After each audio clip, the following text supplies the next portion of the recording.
You know that feeling, right? You check your bank account and the number is just lower than it should be. You run through the numbers in your head, rent, bills, the usual stuff, and nothing big jumps out. And yet it feels like your money is just vanishing.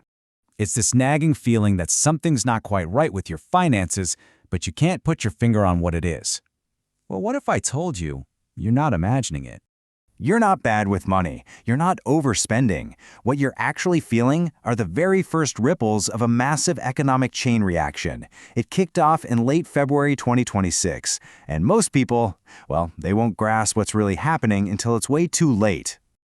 Okay, so let's break this down. It all starts with one single event that honestly most people completely missed. Here's the timeline.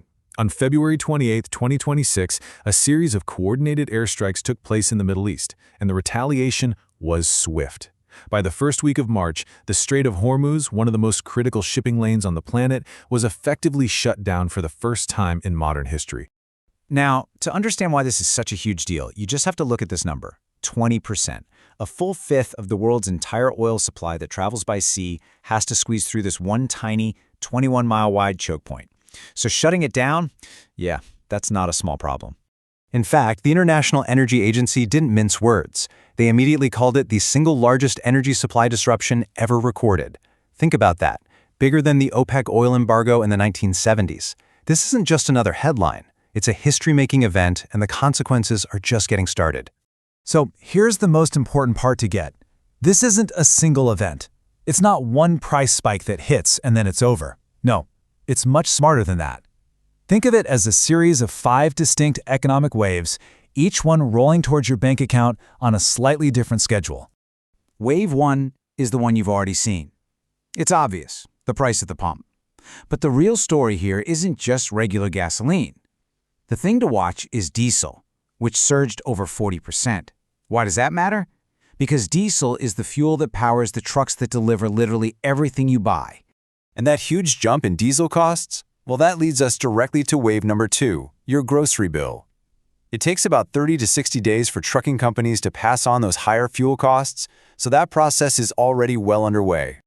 And this chart really tells the story.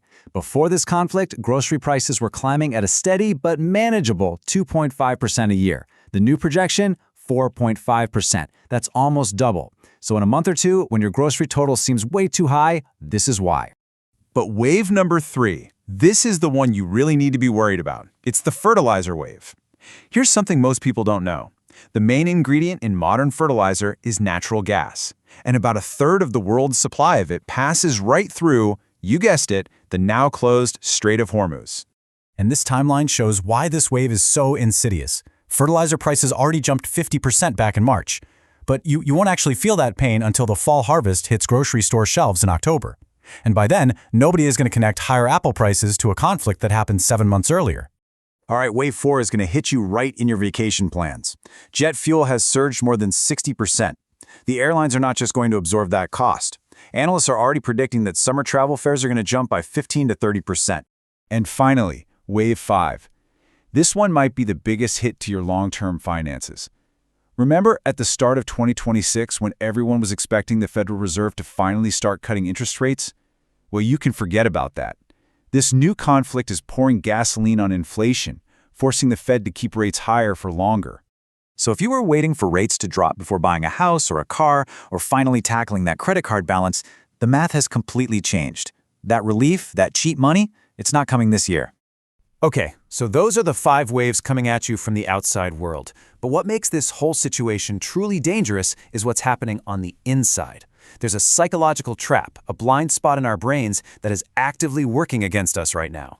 It's called anchoring bias. Our brains have this tendency to grab onto the very first, most obvious piece of information we see, the anchor, and we judge everything else based on that one thing.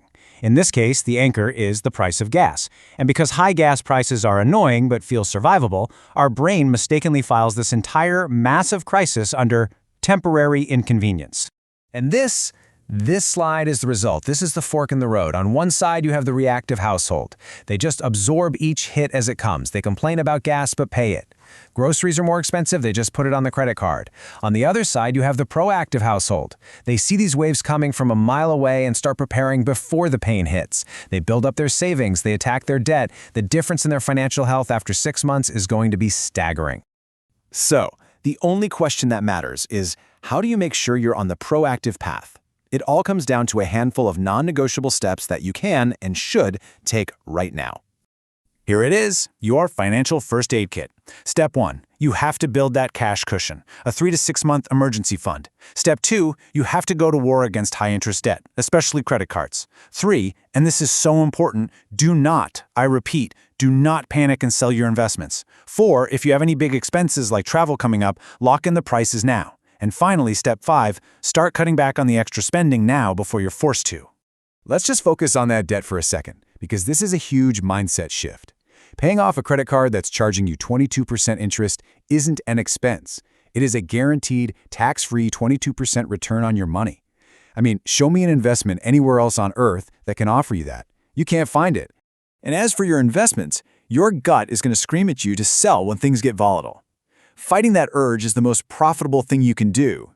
Missing just the 10 best days of the market, just 10 days, can be the difference between a 15,000% return and a 91% return. You just have to stay the course.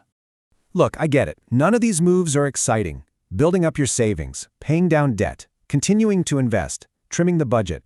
It's the unglamorous, boring work. But these invisible adjustments are what build a true financial fortress. So here's the bottom line. These 5 ways are coming. They're going to hit everybody, there are no exceptions. The difference between who comes out of this stronger and who comes out weaker isn't going to be about luck. It's going to be about who understood what was really happening and decided to act. Your window to do that is right now.